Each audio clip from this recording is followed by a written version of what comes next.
Muitos millennials, os jovens americanos, estão fascinados com o socialismo. Eles apoiaram massivamente Bernie Sanders nas primárias presidenciais de 2016. Eles vociferam contra o capitalismo em seus campi universitários. Eles usam camisetas do Che Guevara para sinalizar sua virtude socialista. Eu sei muito sobre o socialismo. Eu moro no Rio de Janeiro e eu trabalho em todo o Brasil como jornalista para uma revista popular. No começo dos anos 2000, o Brasil estava crescendo rapidamente. O governo havia realizado reformas econômicas e monetárias, concessões de serviços públicos e privatizações de algumas empresas estatais, dando ao setor privado mais espaço para respirar. A inflação, um problema crônico no Brasil, foi drasticamente reduzida.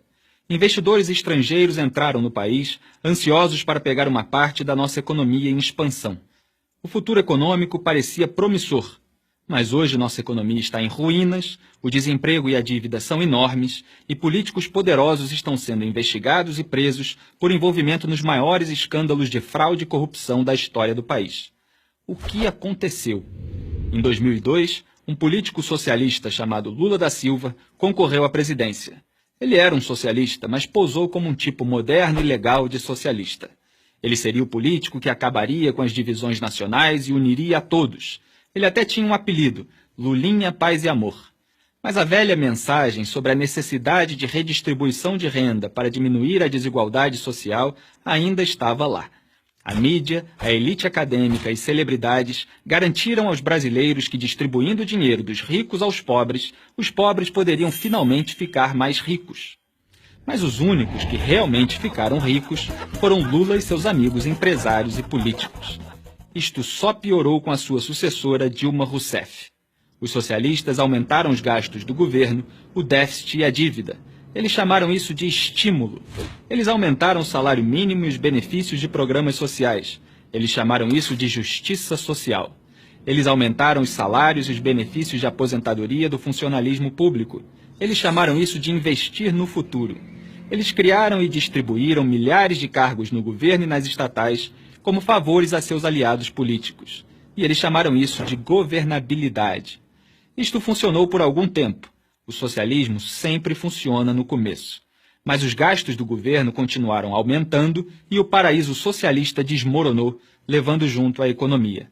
Resultado, de 2008 a 2015, os gastos do governo cresceram quase 4 vezes mais que a receita fiscal. A economia encolheu 3,8% em 2015, o pior resultado em 25 anos. Em 2015, uma pesquisa do Banco Mundial classificou a economia do Brasil entre as piores do mundo. Entre 189 países, ficamos na posição 174 em termos de facilidade para abrir um negócio, 130 em registrar uma propriedade com o governo e 178 na simplicidade de pagar impostos. Econômica e moralmente, os quase 15 anos de políticas socialistas fizeram muito mal ao Brasil. Nós também continuamos entre os líderes mundiais em homicídio e roubo e estamos nos últimos lugares entre as nações industrializadas em termos de educação e serviços de saúde. Americanos tomam como certo que eles podem nascer na classe mais baixa e chegar à classe média ou mesmo alta. Muitos brasileiros tomam como certo que não podem. Mas finalmente algumas coisas estão começando a mudar. Talvez haja motivo para ter esperança. Hoje, mais e mais brasileiros veem que o capitalismo e o governo limitado são o único caminho a seguir. Felizmente para o Brasil, tribunais federais tornaram Lula réu em vários processos por corrupção, participação em organização criminosa, tráfico de influência, lavagem de dinheiro e obstrução da justiça.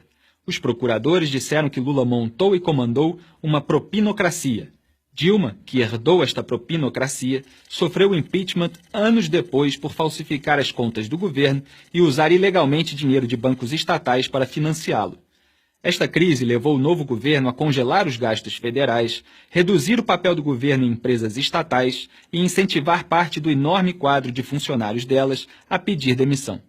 Ninguém sabe se essas medidas básicas serão suficientes para resgatar o Brasil economicamente.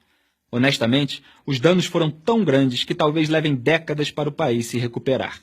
Mas se conseguirmos, não será o socialismo que irá nos salvar.